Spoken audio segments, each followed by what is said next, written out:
ಬೇಕೇ ಬೇಕು ಭ್ರಷ್ಟ ಕಾಂಗ್ರೆಸ್ ಸರ್ಕಾರಕ್ಕೆ,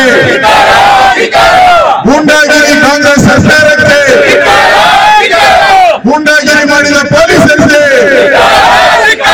ಬಂಧುಗಳೇ, ಇವತ್ತು ಕರ್ನಾಟಕದ ಇತಿಹಾಸದಲ್ಲಿ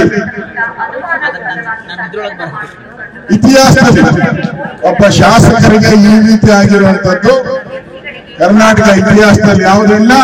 ಮೊದಲ ಬಾರಿಗೆ ಇದೊಂದು ಕಪ್ಪು ಚುಕ್ಕೆ, ಈ ಸರ್ಕಾರಕ್ಕೆ ಕಪ್ಪು ಚುಕ್ಕೆ. ಇವರು ಪ್ರತಿ ಸರಿನೂ ಕೂಡ ಮುಖ್ಯಮಂತ್ರಿಗಳು ಡಿ.ಕೆ. ಶಿವಕುಮಾರ್ ಹೇಳ್ತಾರಂತೆ, ಬಿಜೆಪಿ ನಾಯಕರೇ ಈ ತರ ಘಟನೆನ ಖಂಡಿಸ್ತಾ ಇಲ್ಲ ಅಂತ. ಅಣ್ಣ, ನಾವು ಖಂಡಿಸ್ತೀವಿ. ನೀನು ಪಾಕಿಸ್ತಾನ ಜಿಂದಾಬಾದವರನ್ನ ವಿಧಾನಸೌಧಕ್ಕೆ ಕರೆದು ಧಿಕ್ಕಾರ, ಭಾರತಕ್ಕೆ ಧಿಕ್ಕಾರ ಕೂಗಿಸ್ತಲ್ಲ, ಪಾಕಿಸ್ತಾನಕ್ಕೆ ಜಿಂದಾಬಾದ್ ಕೂಗಿಸ್ತಲ್ಲ. ಅವಾಗ ಈ ರೋಷ ಯಾಕೆ ಇರಲಿಲ್ಲ ನಿನ್ಗೆ?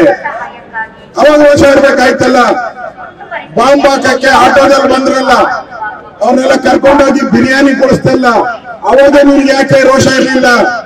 ಹುಬ್ಬಳ್ಳಿಯಲ್ಲಿ ಪೊಲೀಸ್ ಸ್ಟೇಷನ್ ನ ಸುಟ್ಟಾಕಿದ್ರು, ಹಿಂದೂಗಳ ಮನೆ ಮೇಲೆ ಕಣ್ಣು ಹೊಡೆದ್ರು, ಅಂಗಡಿಗಳನ್ನ ಸುಟ್ಟಾಕಿದ್ರು, ಅವ್ರಿಗೆಲ್ಲ ಕ್ಲೀನ್ ಚಿಟ್ ಕೊಟ್ಟು ಬಿಡುಗಡೆ ಮಾಡಿದ್ಯಲ್ಲ, ಅವಾಗ ನಿಮ್ಗೆ ಯಾಕೆ ರೋಷ ಇರಲಿಲ್ಲ?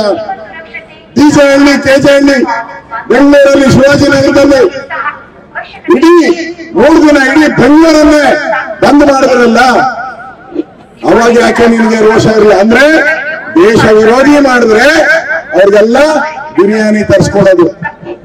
ಯಾರು ಹಿಂದೂಗಳಿದ್ದಾರೆ ಅವ್ರನ್ನ ಟಾರ್ಗೆಟ್ ಮಾಡ್ತಾ ಇದ್ದೀರಾ. ಸಿದ್ದರಾಮಯ್ಯನವರು ಬಂದ ಮೇಲೆ ಈ ಟಿಪ್ಪು ಸಂಸ್ಕೃತಿಯನ್ನ ತಂದಿದ್ದಾರೆ. ಮತಾಂತರಕ್ಕೆ ಯಥೇಚ್ಛವಾದಂತ ಎನ್ಕರೇಜ್ಮೆಂಟ್. ಸಿ.ಟಿ. ರವಿ ಒಬ್ಬ ಹೋರಾಟಗಾರ, ಹಿಂದೂ ಹೋರಾಟಗಾರ.